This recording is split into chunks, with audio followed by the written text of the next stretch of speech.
Good evening. Oh, do I have everyone's attention? Good evening. In the absence of our Mayor Morley, I am calling the meeting to order. It's Monday, October 3rd, and it's a little past 7:30, not too much. And we have Scout Troop 417 here tonight to lead us in the pledge. Come on up.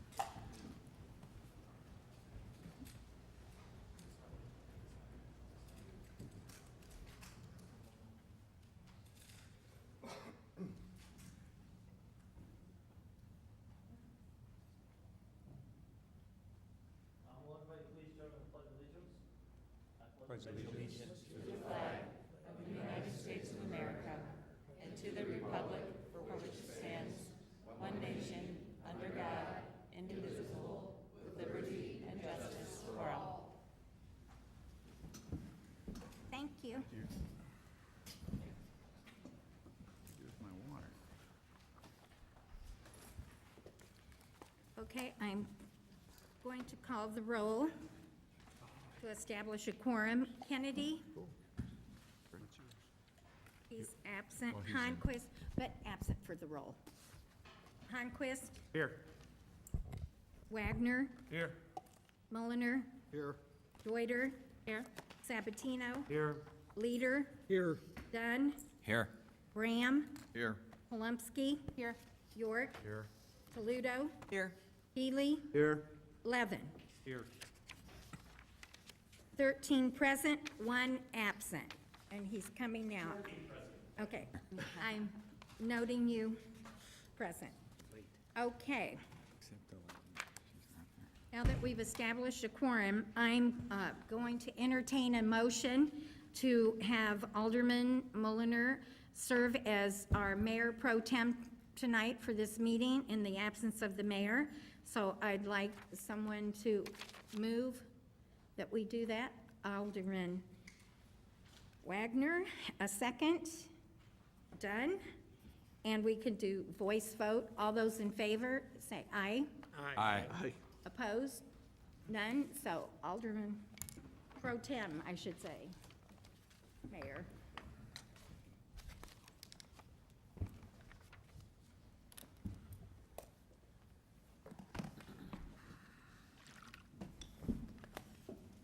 Good evening. On to written communications from the public. Does anyone have any written communication that they would like to present to the clerk? Please bring it up right at this time.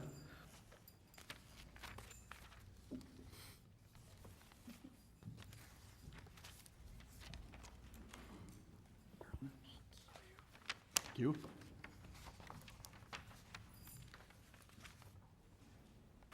Thank you. Those materials will be copied and distributed to the elected officials. On to public forum. Public forum is an opportunity for the public to speak to the city council on any issue that they see pertinent. You have 3 minutes to speak. We'll ask you to step up and state your name. You do not need to state your address. State your name. After you've stated your name, we'll begin timing at about 2 minutes and 45 seconds. I'll give you a warning, a little nudge, and we'll go from there. Clerk? Okay. John McNicholas.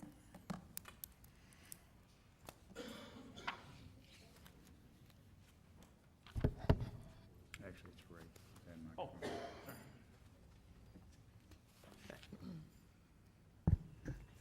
My name is John McNichols. I'd like to thank the council for hearing me tonight.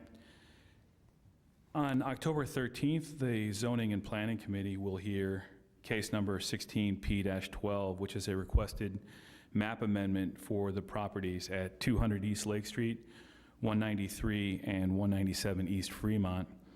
The nature of the map amendment request is to consolidate a few vacant lots on Fremont Avenue for the purpose of expanding a business from Lake Street south into the residential neighborhood on Fremont Avenue. I'm here tonight because I strongly oppose the request, and I believe that granting such a request for map amendments would have a very negative effect on not just the neighborhood surrounding Fremont Avenue, but the community at large. Obviously, conditional uses exist within the zoning.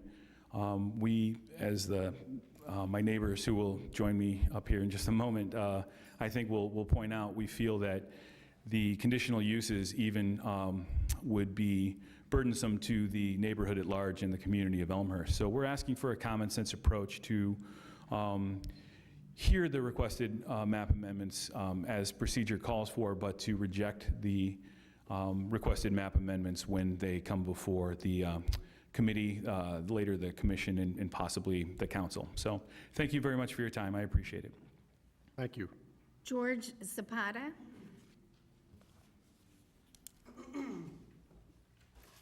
I'll make it pretty quick and short. Similar to Jay, I also highly oppose what is happening.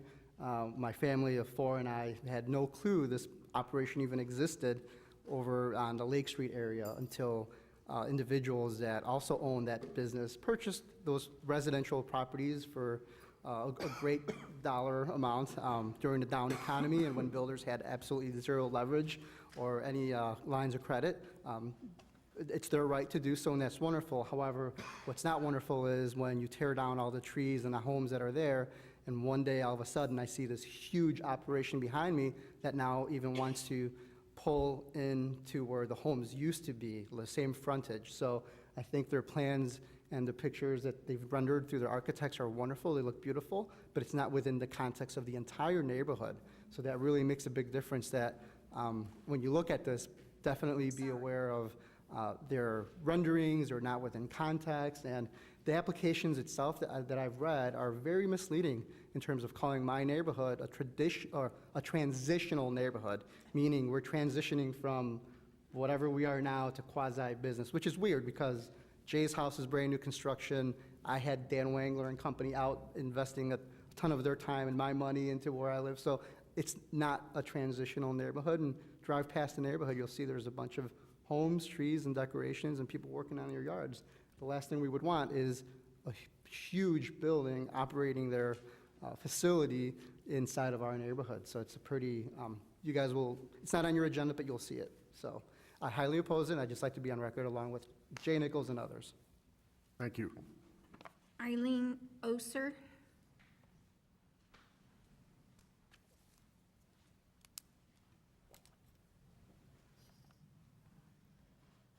Good evening. My name is Eileen Oser, and I also am here to voice my opposition to the case 16P12 of the extended care. I've read through all of their proposals, looked at the drawings and information that they've allowed us access to, and I feel that reading the information that there are, going through their requests for conditional use and variances, there actually are a lot of I dispute a lot of the major arguments that they're putting forward, and I feel that there are a lot of inaccuracies, there's gross misrepresentation, and when you look at overall, I think it's a specious argument that they're presenting that we're not a viable living neighborhood. It actually is a neighborhood that has first, second, and third generations. I grew up there. I came back. I love the neighborhood. I pay taxes every single time there's been a vote in the Elmhurst to, approve some kind of bond to, advance education, the library. I love the library. I'm for it. I think we need to have a viable living community, and that includes maintaining the local neighborhoods as local neighborhoods. So in the coming weeks, I hope to talk to each and every one of you to go over the proposal, to show you why I feel that what they're presenting is actually not a good or accurate picture, and I thank you for your time. Thank you. Teresa McCarthy.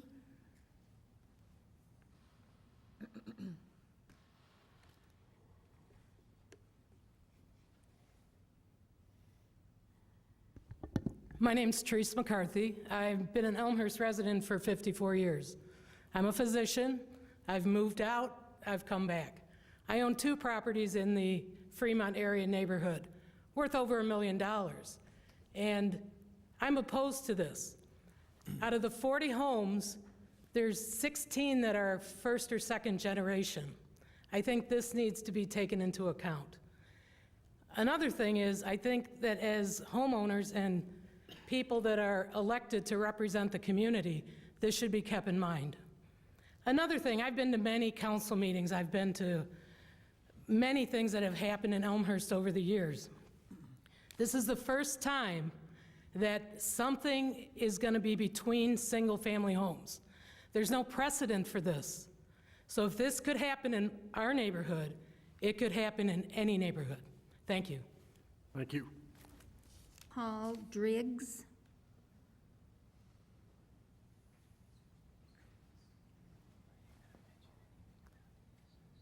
Hi, good evening. My name is Paul Driggs. I live at 680 South Washington Street, and I just submitted a petition to the clerk for the record.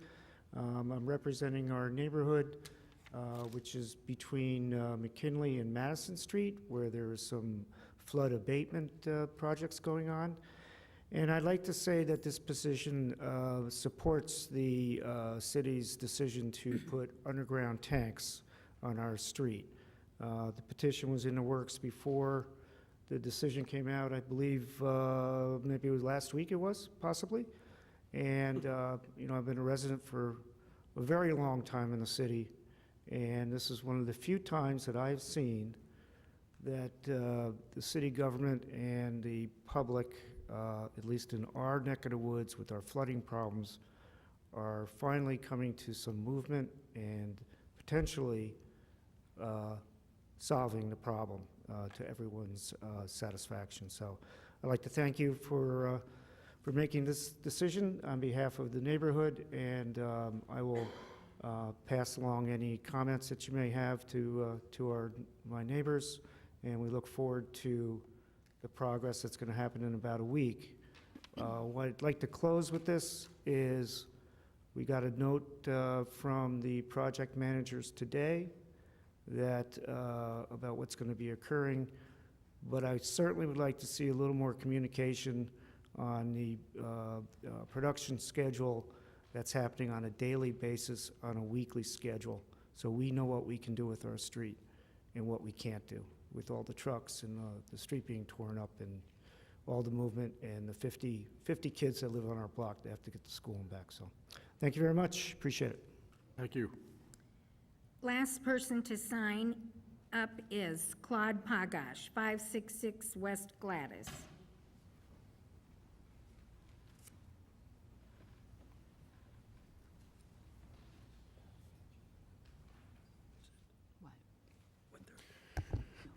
Good evening, Claude Vargas, 566 West Gladys. Why is that every time we get the council together, we got to buy things with no bid? I mean, I can hardly believe that this object we're buying, no one else on the continental United States sells this product. Also, it appears that the council is going to be discussing property taxes. Potential.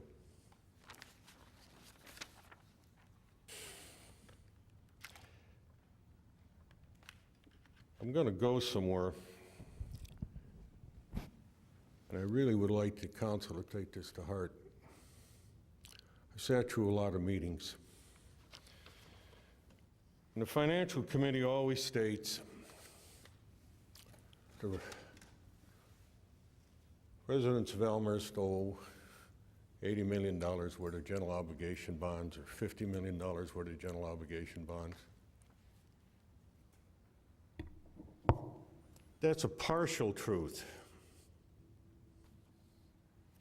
People get mortgages. They pay interest on those mortgages. So whatever they borrow, they just don't pay that back.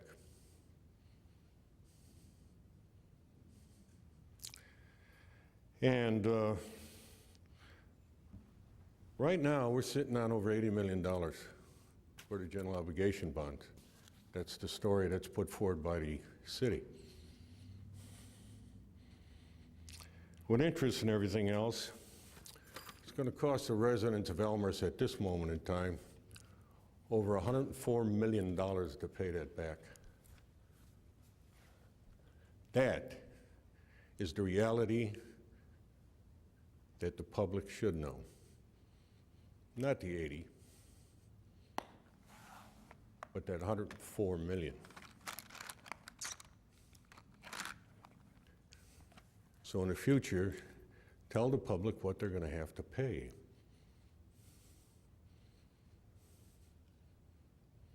Also, I'd like to thank the council members who willingly created another TIF. I'm surrounded by them. Lake Street, York Street, St. Charles. You guys have taken about everybody and his brother that owns a commercial business and put them in a TIF. Can you start wrapping up, please? But in that process, you put the burden of those bonds on the residents of Elmhurst. So tell them in the future what they're required to pay. Okay. Thank you. Anybody else? Clerk?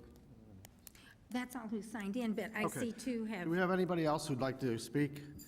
Okay. The months, probably didn't get All up here. Come forward to the microphone and state your name, please. I'm Marilyn Aredo, and I live at 912 Sailor. I'm here tonight to discuss the lift station at Jackson and Sailor Avenues. To begin, I'm grateful for the engineering development, and it is my strongest hope that it'll work to avoid sewage damage from a 100-year, 50, 20, or just the next severe storm. I have had sewage in my basement from past storms, and it is extremely unpleasant and unhealthy. My husband had a mold infection due to the presence of sewage in the home. Now, for the audience here, this lift station has been dug deep, and it rises above 2.5 to 3 feet above the ground, and then there's vents on it. Now, when I saw the landscaping being installed at the lift station, I assumed that the project was complete. I was horrified. I looked at the exposed platform, and immediately I thought it would be a perfect place for kids to climb and jump. I'm a retired teacher, and I continue to work with children and have some understanding of their impulses. Children have a tendency to do what I call stupid, because they do not think of the consequences regarding their actions. Right, kids? And they go, oh, I didn't know. To my suspicions, I witnessed my intuition come into full play yesterday, October 2nd, 2017. As I was driving north on Sailor Avenue and passing by the lift station, there was a little boy between 6 and 8 years standing on the edge of the platform. I assume he was thinking of jumping off, though I did not see him do it. Now, my point here is that the openness of this site invites trouble. I can visualize some child or even an adult inspecting or hanging out at the site and possibly getting injured. Children that attend Jackson School pass by the lift station to and from school every day. It is also a perfect place to do some drive-by dumping, like garbage, beer and liquor bottles, or even drug paraphernalia. I have beer bottles on my yard. Perfect place. Nobody lives at this spot. 15 seconds. It's up.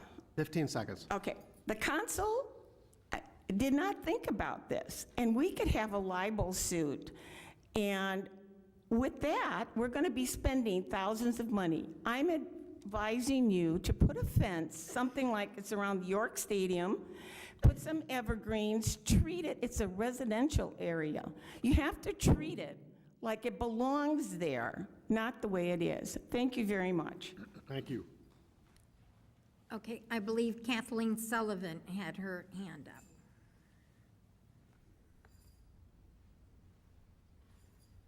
Kathleen Sullivan, good evening. You're probably surprised I'm talking since there's no stormwater projects on the agenda last week, but last meeting you approved with the last vote for my neighborhood. So I just wanted to extend my sincere thanks. Thank you. Michael?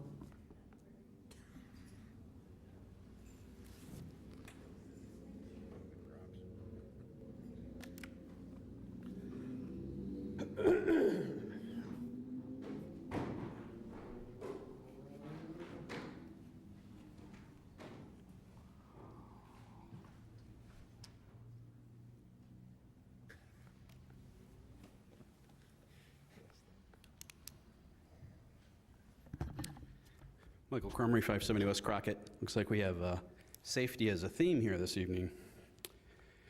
Thank you for taking the time to listen to feedback and input from Elmhurst residents. Tonight, more than simply voting on adjusting the city code, you are voting for this A-frame sign to be placed on our public sidewalks. Yes, that A-frame sign. The code states, signs shall in all cases be neat in appearance, constructed of finished all-weather materials, and well-maintained. The sign before you tonight meets those criteria. The code change does not indicate who within this administration will make the subjective judgment if a sign does or does not meet these terms. For reference, this sign was brought to a Zoning and Planning Commission meeting in April, in which Commissioner Rose indicated that this sign would be cute for a children's toy store. Item number 2, how does the city plan to enforce the 5-foot sidewalk clearance requirement for sandwich board signs when they are not currently enforcing the 5-foot clearance requirement for sidewalk cafes? Quote, signs shall not be displayed when high winds or heavy snow conditions exist. Is the definition of heavy snow a specific number? 4 inches of fluffy light snow or 1 inch of heavy wet snow? Which weather service website will be used to determine high winds? And when wind gusts reach 30, 35 miles an hour, will a city code enforcement officer be dispatched to collect signs off the public sidewalks? The city has already acknowledged that with fewer than 2 code enforcement officers, management of the City Elmhurst City Municipal Code is simply not feasible or timely. In closing, the 2016 rankings by U.S. News and World Report of the best business schools in U.S. Number 1, Harvard. Number 2, Stanford. Number 5, Northwestern University, Kellogg Institute, or Kellogg Management. Which business study was reviewed that provides validation that display of sandwich board signs directly increases sales revenue? If it were true that the display of signs on public sidewalks directly increase sales revenue, would not Chipotle, Meatheads, Buffalo Wild Wings, and other large corporations already be doing this nationwide? Please remember again, that sign meets the criteria. That's what you're voting for. Thank you. Thank you. Is there anyone else in the audience who would like to speak? Seeing none, we'll close that portion of the meeting, and we'll move on to announcements. Does anyone have any announcements that they would like to make this evening? City Clerk? Thank you, Mayor Pro Tem. I have a couple announcements regarding the November 8th election as far as early voting. Right now, early voting is going on certain locations within the state. And DuPage County, out in Wheaton, is having early voting from September 29th until November 7th. Elmhurst will be an early voting site, but they do not start early voting. We will not start early voting until Monday, October 24th, and it'll run through Saturday, November 5th. And that's Monday through Friday, 8:30 a.m. to 7:30 p.m., and on Saturdays, 9 a.m. to 5 p.m. If you have any questions regarding your polling place, or if you want to early vote before coming to Elmhurst City Hall, just call the DuPage Election Commission. Thank you. Thank you. Any other announcements? Seeing none, we'll move on to the consent agenda. Is there anyone who wants to remove any item from the consent agenda or vote no on an item? Alderman Braham. 5.16. 5.16. Same one? Okay. Anyone else want to remove an item from the consent agenda? Seeing none, I look for a motion to accept the consent agenda as presented. Alderman Wagner, seconded by Alderman Braham. Clerk, can you call the roll? Yes. Kennedy, Aye. Honquist, Aye. Wagner, Aye. Mulliner, Aye. Deuter, Aye. Sabatino, Aye. Leader, Aye. Dunn, Aye. Graham, Aye. Palumski, Aye. York, Aye. Toledo, Aye. Healy, Aye. Levin, Aye. 14 ayes, 0 nays. 14 ayes, 0 nays. That item passes. On to the item that was pulled from the consent agenda, and that is 5.16. As soon as the clerk has a moment, I'll have her read the title. Okay, I'm ready. Therefore, the Development, Planning, and Zoning Committee recommends that the City Council approve the zoning ordinance text amendments proposed in this report. The city attorney is hereby directed to prepare the necessary documents for City Council approval. Signed by Scott M. Levin, Chairman, Mark A. Mulliner, Michael Honquist. I need a motion to put this into play. Alderman Levin, seconded by Alderman Honquist. Alderman Levin? Thank you, Mayor. This is a ordinance that has been in process for many, many months. There was a need for a review of our sign ordinance, particularly this is in the commercial areas. It started at the council with a referral. It was talked about at DPZ at length. It was then sent over to the to the Zoning and Planning Commission. They met a couple of times, took a lot of testimony, and I would say there was a lot of input from City Center, Chamber of Commerce, and a number of residents on this.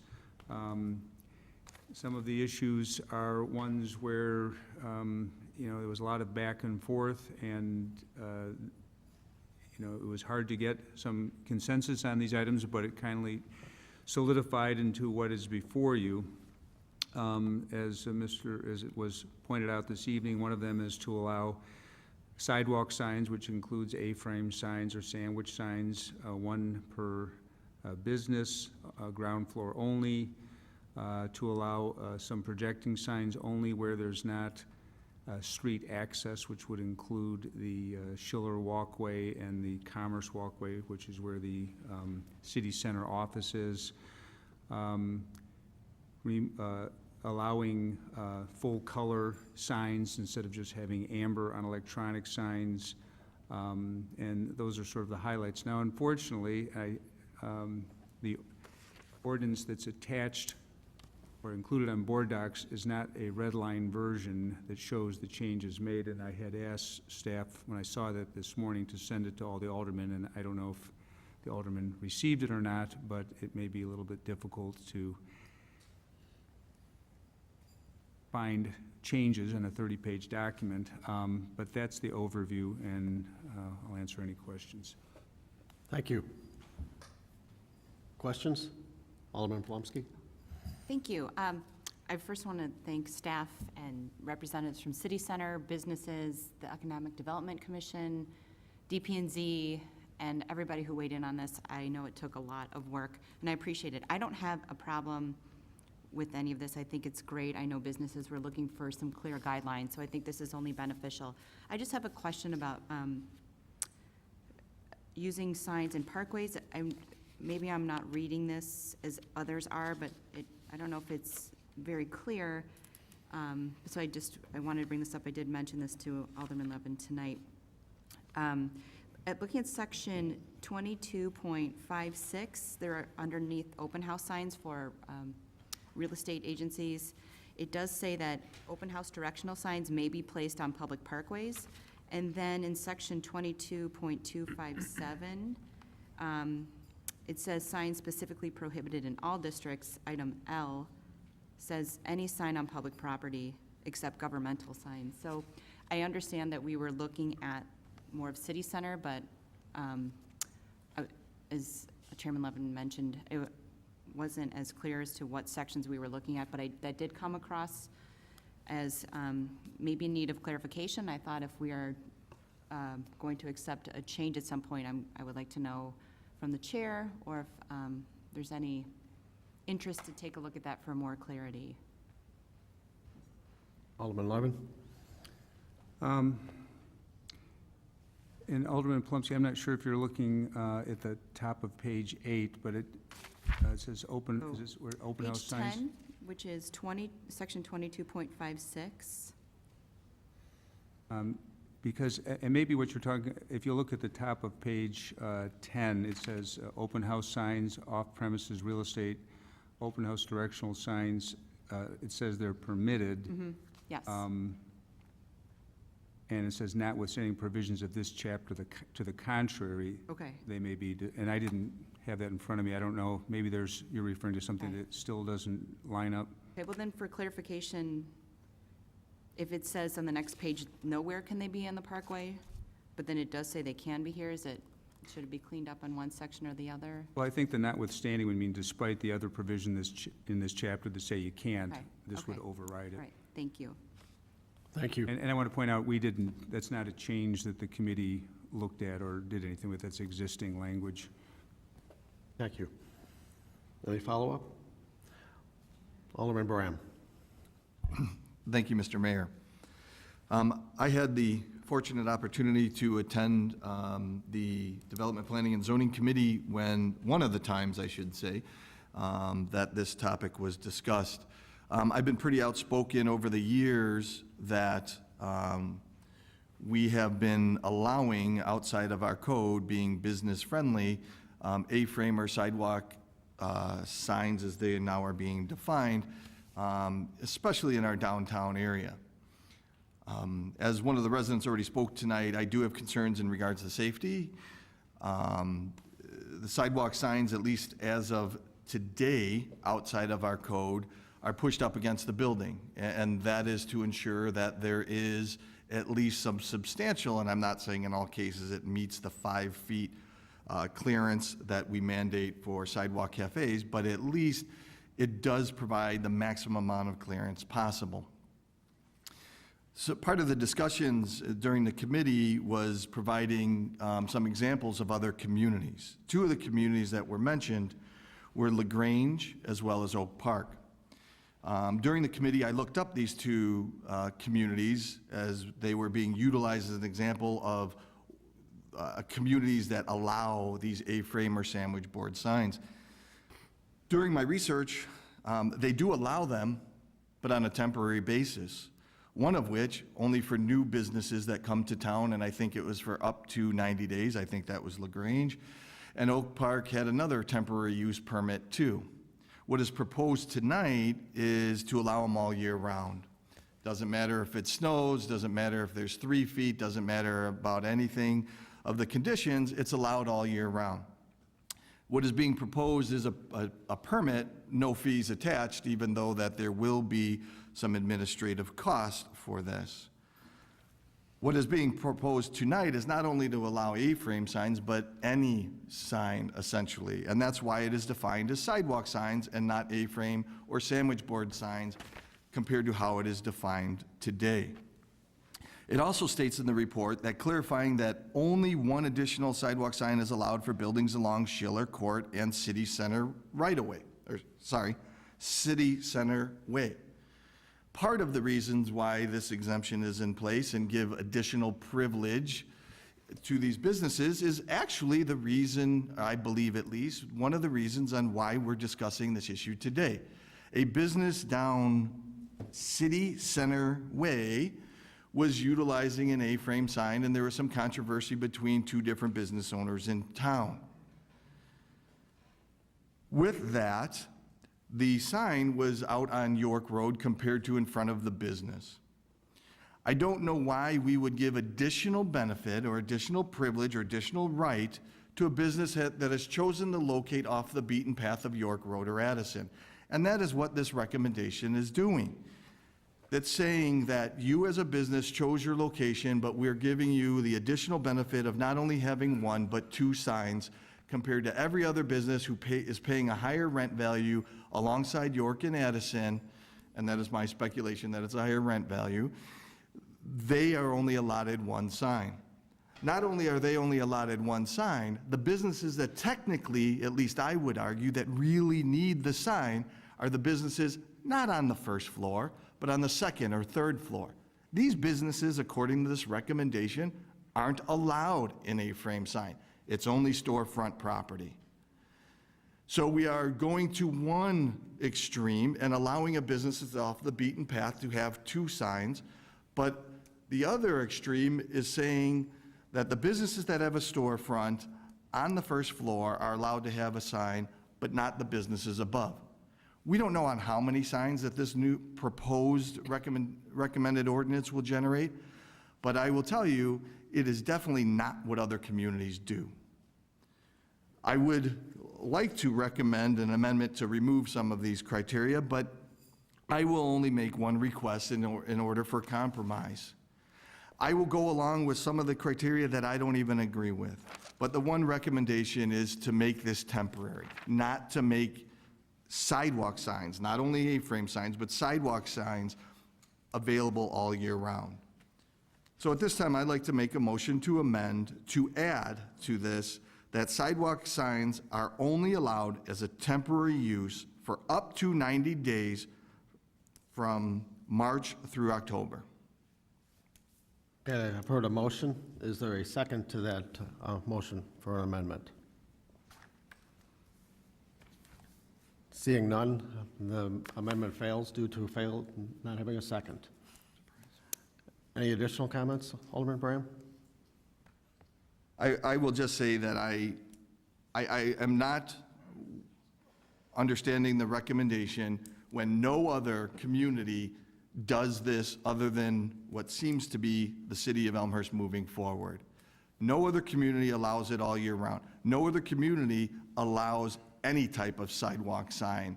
It's specific to A-frame sandwich board signs. No other community is giving additional privilege to certain businesses and less privileges for businesses that probably need it more, which is the businesses on the second and third floor. So I will, even though my motion to amend failed because there is no second, that was my attempt at compromise. And I hope that the reason why it failed was that there are individuals on this dais that are not going to separate us from any other community and keep safety in mind and keep it more restrictive compared to having it open-ended as this is proposed tonight. Thank you. Any additional comments? Alderman Levin? Thank you. I appreciate the comments made, and I want to point out a couple things. You know, personally, I was someone who advocated allowing signs for second-floor businesses, but you know, there were so many different opinions that when it kind of solidified that we could get agreement from a vast, even a majority, but a clear majority of the city center, the chamber, that I felt that I would let my opinion sway. And I could understand the feeling of people might drive around and they're looking for something, a special or something that's being advertised. I don't suppose people are driving down the street and say, oh, look, there's an accountant. I think I'll do my taxes, you know, today. So the service businesses are primarily upstairs. Again, it could have been done either way. I don't think the amendment would have been, it's not out of order or unthinkable. There was specific discussion about allowing them to be permanent. There was a lot of comparison to other municipalities, and this is one of those where it's not the committee or the commission that's making, you know, that's coming up with the consensus. It's a lot of the businesses and the residents that came in and testified about how they felt about it. Personally, I feel that the special privilege for those who don't have street access is something that's good for those businesses, and it's good for us not to have vacancies downtown. You know, you could pay half the rent as you'd pay on York Street, and if you're going to fail, it doesn't make any difference. And that's, you know, we get people saying, why are there empty stores downtown? There really aren't that many, but we like to have full occupancy, it's good for the vibrancy of the city, it's good for our tax base, it's good for the residents to have places to shop. So, you know, if I were writing the ordinance, would I write it exactly this way?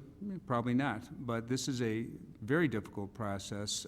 You know, it's one of the most difficult ones in terms of getting consensus. We have it. The downtown merchants are in agreement.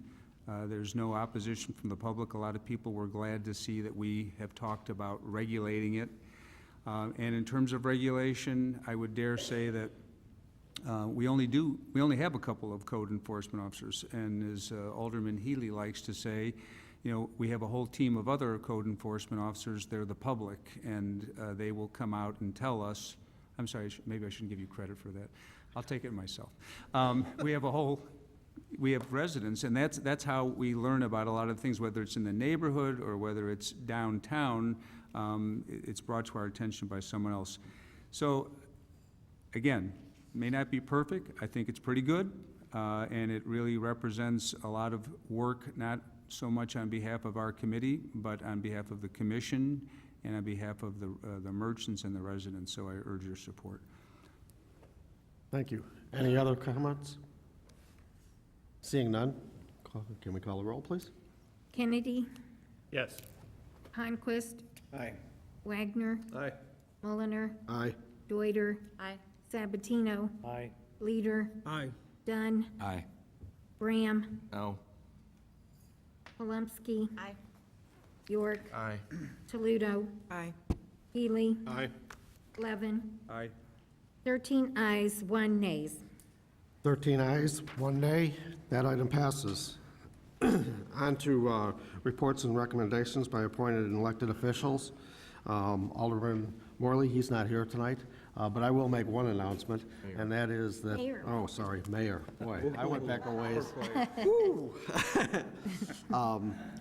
I will make one announcement that the new deck over at the Hahn Street project, which is now known as 255 Elmhurst, is now open. City Manager? Thank you. And not only is it open, but we have residents living there as well. As of Friday, we had some residents move in.